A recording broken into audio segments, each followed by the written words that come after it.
aquí, como estamos iniciando en los casos, Claro. todavía no hemos llegado al final, nos vamos a esperar un poquito para hacer esos comentarios. Sí. Así que se muere el rico, pero interesante que Lucas solo dice que fue sepultado. Ajá. O sea, no hay ningún elemento más referente, digamos, al rico, más que lo que viene realmente en el versículo 23. Nos dice que se murió el rico, es lo último que nos resulta diciendo el versículo 22, pero luego nos dice en el versículo 23 que en el Hades, estando en el Hades, alzó sus ojos, estando en tormentos. El elemento que quiero destacar en este caso es que ya el lugar o la condición en que el rico está ya no es la tierra. Nos dice que murió, o sea, salió de la tierra. Se fue de la tierra, el cuerpo quedó sepultado ahí. Pero ¿qué pasó con el espíritu y el alma del rico y de Lázaro? Porque también nos va a contrastar Jesús en esta historia. Continúa la historia, no se terminó en la muerte. No, y yo creo que va a ampliar el concepto, porque todavía, digamos, a estas alturas de los evangelios, aunque el Nuevo Testamento, como todavía no se ha desarrollado el conocimiento, la revelación de la iglesia en su totalidad, ellos siguen manteniendo una mentalidad antiguo testamentaria. Así es. Y la mentalidad antiguo testamentaria, como ya lo vimos en los textos anteriores, era de que todo se queda en la tumba. Es decir, bueno, muerto el perro se acabó la rabia, dice por alguien por ahí, ¿verdad? Que yo veo en toda la revelación que tenemos de la palabra que eso no funciona así. Lo que Jesús está mencionando en este relato, sea porque sea un relato real, que particularmente nosotros así lo creemos, por el uso de los nombres propios que se usan en esta historia, tanto de Lázaro como de Abraham y de Moisés, dejan de ser parábola. Pero aún fuera parábola, a mí me da un poquito de, ¿cómo decirte?, de consternación cuando alguien dice, pero esa es una parábola. O sea parábola o sea relato, no descarta las verdades, no le quita las verdades que Jesús está resaltando. Claro, porque por eso le damos tanta auge a la parábola del sembrador, a la parábola de la moneda perdida. O sea, todas esas no son por fuerza vivencias reales, sino que enseñanzas que el Señor usó para poder darnos una verdad. Una verdad resaltante, verífica y en este sentido. Claro. Entonces, la verdad que resalta es que Jesús está diciendo, ¿ustedes creen que cuando una persona muere ya no pasa nada? Como decía David, ¿quién te va a alabar cuando se muera? ¿Verdad? Como chantajeando a Dios cuando él estaba enfermo, déjame vivo porque aquí yo te alabo, ¿verdad? Cuando me vaya al Seol, ahí no te voy a alabar. Eso era su criterio, pero ahora Jesús nos está trayendo una revelación más allá del criterio de la época. Y como nos dijo un hermano cuando compartimos esta enseñanza, es que ¿quién con más peso podía dar una enseñanza como esta? Más que Jesucristo, que sabe todo. Sabe el pasado, sabe el presente, sabe el futuro, pero sabe cada cosa porque Él lo creó. Bueno, ese es un punto definitivamente bastante resaltante, que el que no le cree al relato de Jesús, aunque vengan 1000 testimonios de gente que se va y viene, que por cierto los tenemos, pues, ¿verdad? Yo no desmerito el testimonio de personas que dicen, que yo me morí, vi cómo dejé mi cuerpo, regresé, que fui llevado a un túnel, que fui llevado a una luz. Yo no le quito el valor, pues, porque es factible según lo que nos relata la escritura de Lucas para adelante, ¿verdad? De la experiencia de Jesús. Así que nos dice entonces que ya el rico está en el Hades. Lo único es que está en un lugar que se describe como en un estado de tormento.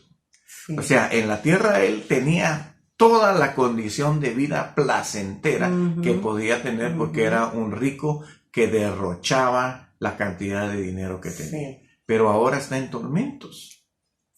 Y luego, digamos, lo dice el versículo 23 en su parte B, que él ve de lejos a Abraham y a Lázaro en su seno. Aquí ya tenemos los dos nombres propios, ¿verdad? También que continúan a... El otro elemento es que ve que el lugar está separado porque dice que los ve de lejos. Y la condición, digamos, que inicialmente empieza a presentarse aquí, es que no es la misma. No. Lázaro estaba en la tierra en un estado, digamos, paupérrimo, pero ahora parece ser que su situación le cambió. ahí en relación a esto. Entonces, el rico nos dice en el 24 que alza su voz, porque dice dando voces. Así como gritando, ¿verdad? Gritando. ¿Por qué? Por supuesto, tal vez los ve, ¡hey, Abraham! ¡Lázaro! Yo estoy aquí, ¿verdad? Y llamando la atención. Eso, ay, sí, tremendo. Ahora, interesante que ahora aquí él sí le llama padre a Abraham, ¿verdad? ¿Lo conoce? Lo conoce, y porque es un descendiente. Lo conoce. Es un descendiente de Abraham porque es judío. Es judío. Es judío. Y le dice ahora, él clama lo que él no tuvo en la tierra. Así es. Misericordia. Misericordia. Y le dice, padre Abraham, ten misericordia de mí. ¿Verdad? O sea, está en una situación dura y difícil después de que se ha ido de la tierra. Sí. Pero, No, un puntito que también me llama la atención es eso de que el rico conoce a Abraham y no lo pudo haber visto jamás. Sí. No lo pudo haber visto jamás. Sí. Pero eso es parte de un tema tal vez mucho más grande, pero que quiero comentar nada más diciendo que lo que nos detiene en el conocimiento, en el entendimiento de todas las cosas, es este cuerpo. Correcto. Cuando sale nuestro espíritu y nuestra alma de este cuerpo, como que lo entendemos todo, por lo menos esos son los testimonios. Ese es el principio que también se puede extractar de aquí, deductible, ¿verdad? Que la comprensión se amplía. Sí. ¿Verdad? Se amplía, se llega a conocer muchas cosas más allá de lo que aquí en la tierra podemos 100%. Llegar a entender. Así que sí, buen punto. Rico reconoce a Abraham, a Lázaro, y le dice que lo envíe, ¿verdad? Porque él sigue viendo a Lázaro como el mandadero, el pobrecito, el que tiene, porque envía a Lázaro. Pues no le dice, ¿por qué no vienes tú, verdad? Y mojas tu dedo en agua y vienes a refrescar, sino que lo sigue viendo como el mandadero. Envía a Lázaro y refresque mi lengua. Y vuelve nuevamente a resaltar, porque estoy atormentado en esta llama. Quiere decir que sí era un lugar donde había fuego, donde había calor, ¿verdad?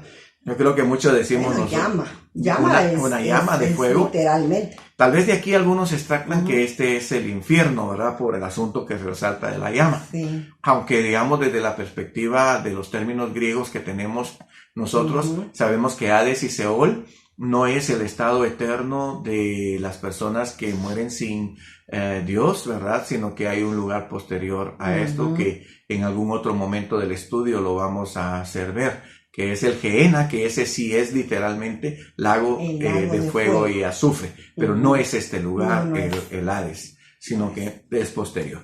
Bueno, Abraham le da un mensaje al rico y le dice, bueno, hijo, como él le llama padre, pues le dice hijo, porque al final es un hijo descendiente humanamente, digamos, de él, aunque no descendiente de la fe, porque Abraham le dice, o sea, la forma en que tú te conduciste en la tierra no expresó realmente que tú fueras un hijo por parte de la fe, aunque fuiste un hijo por parte de la descendencia judía.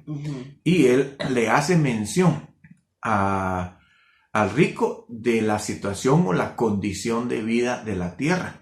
Eso significa que él mantiene la memoria. Y recuérdate que siempre se dan esos puntos de debate. ¿Será que vamos a recordar todo lo de la tierra? Sí. Pues aquí tenemos un contenido, elemento claro que Jesús menciona, que Abraham le dice al rico, acuérdate que recibiste tus bienes en tu vida. O sea, no hay divorcio entre la vida terrenal y la vida eterna. Yo sé que muchos de nosotros que hemos hecho cosas feas, digamos, sobre la tierra, porque hemos hecho cosas feas, hay que admitirlo. Claro. Quisiéramos que Dios nos quitara ese recuerdo, ¿verdad? Sí. Y que no tuviéramos que lidiar con ese recuerdo, aunque la bendición de nosotros, como lo vamos a ver más adelante, es que somos transformados. Claro. Y yo sé que todo ese recuerdo habrá conocimiento, pero ya no sentimiento de dolor. Pero ya no lastima. Sí, claro. Pero al rico sí, digamos, le va a lastimar, porque él no está transformado positivamente para el propósito y el plan eterno de Dios. Entonces ya Abraham le dice, acuérdate que tú recibiste tus bienes en la tierra, y lo contrasta nuevamente con la condición de vida de Lázaro. Y Lázaro también males, pero ahora este es consolado y tú atormentado. Ahí automáticamente te escribió que las condiciones de los estados son totalmente diferentes. Sí hay destinos diferentes para el que realmente, digamos, tiene fe en el mensaje de Dios. Lo voy a generalizar, porque en nuestro caso sería fe en Jesús, ¿verdad? Que es el mensaje particular que nosotros tenemos ahorita en el Nuevo Testamento, porque Jesús dijo, el que cree en mí tiene vida eterna. Así es. Y Dios da testimonio también, ¿verdad? Que el que cree en el Hijo tiene la vida. El que no cree en el Hijo no tiene la vida. Entonces nosotros tenemos un mensaje puntual. Sin embargo, allá en esta época, en este contexto, era la ley. Pero la ley también era puntual. Tienes que, de alguna manera, atender al pobre. Entonces, lógicamente, nos muestra que Lázaro, a pesar de que tenía una condición de pobreza, tenía su fe puesta en la ley. Entonces, aquí ya prácticamente Jesús lo que está diciendo, ustedes que creen que la condición económica es la que expresa su condición espiritual, pues miren ustedes cuál fue el resultado, ¿verdad?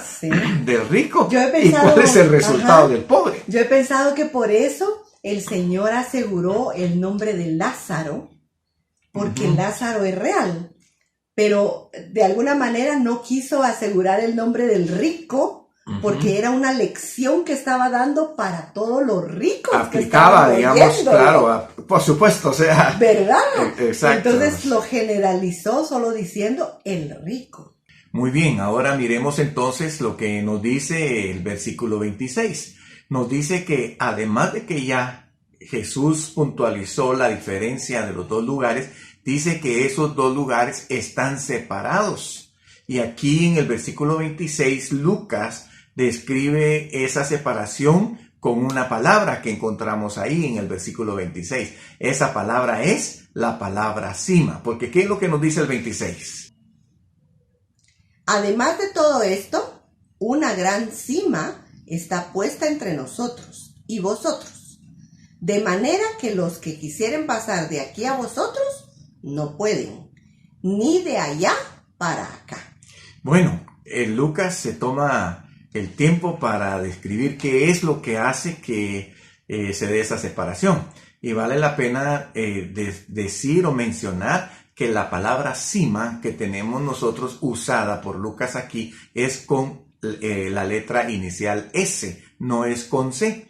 Porque si la palabra inicial fuera C, referiría a un cerro. Sin embargo, la palabra cima con S refiere a otra cosa, que es lo que me gustaría que pudiéramos sustentar en este momento. Yo creo que tú tienes ahí en tu mano el diccionario, ¿verdad?, de la Real Academia Española, Océano, que me gustaría que miráramos ahí en ese diccionario qué quiere decir la palabra cima con S. Bueno, voy a leerles la descripción de la palabra cima.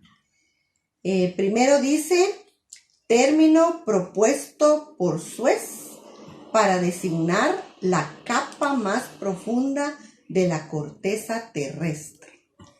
Ya solo voy a hacer el comentario que eso a mí me impacta, porque en un diccionario secular se habla de este lugar como la capa más profunda de la tierra.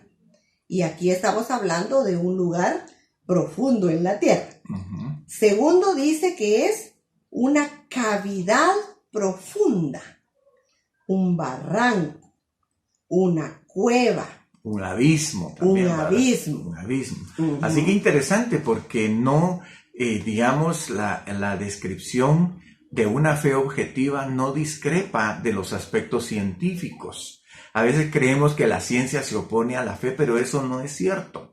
Lo que se opone es el cientificista que lleva la ciencia más allá de lo que realmente la ciencia dice, y el fanático que lleva la fe más allá de lo que realmente la palabra de Dios describe. Pero la ciencia, yo lo pondría de esta manera, la ciencia respalda nuestra fe. Amén.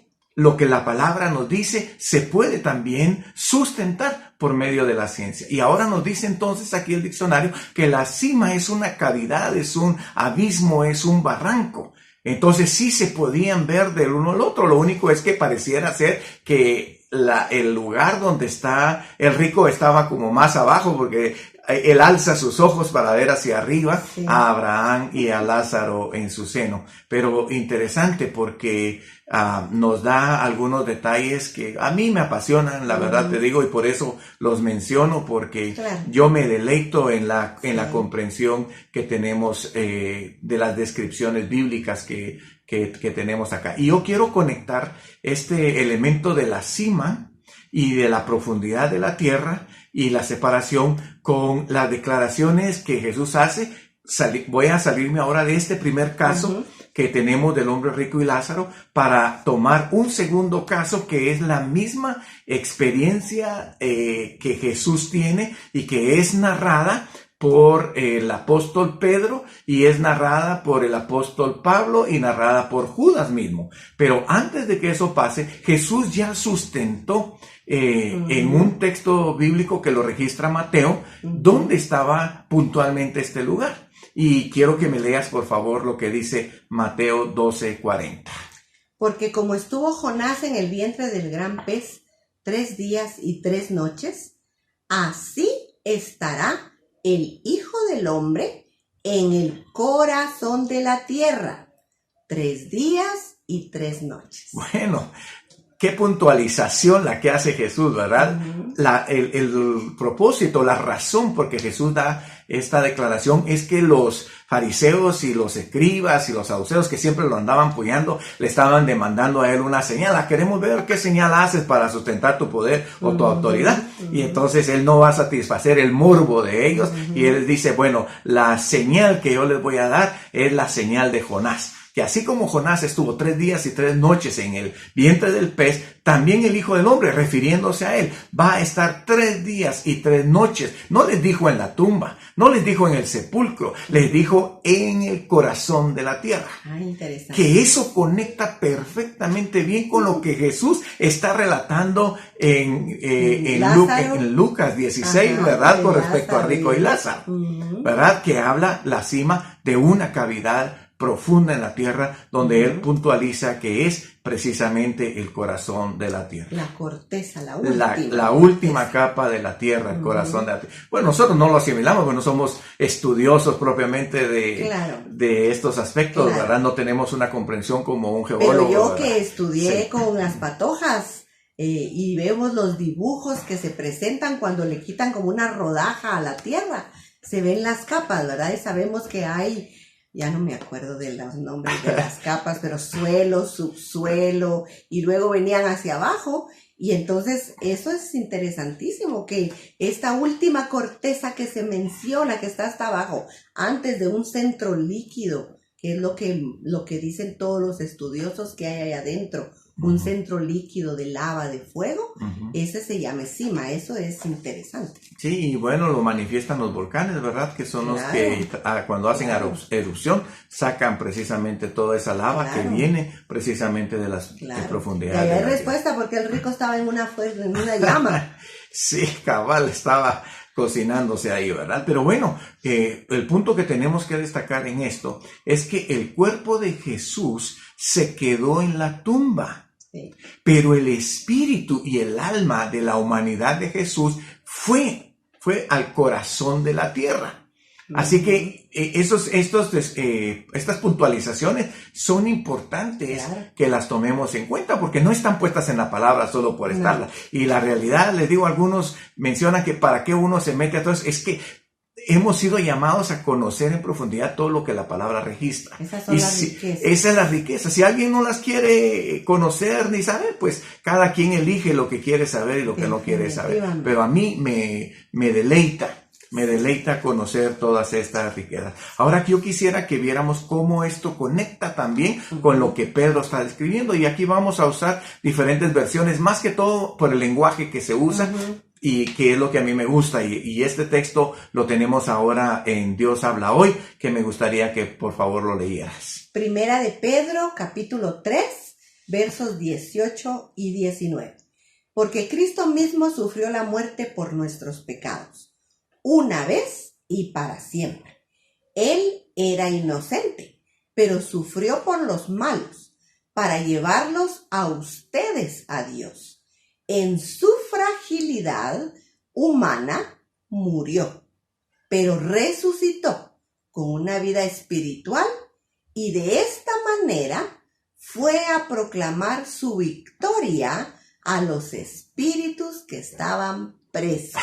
Bueno, aquí hay varios elementos definitivamente que quiero describir y hay un triple propósito por el cual Jesús, cuando murió, dejó su cuerpo en la tumba y se fue, ahora sí podemos puntualizar, al corazón de la tierra.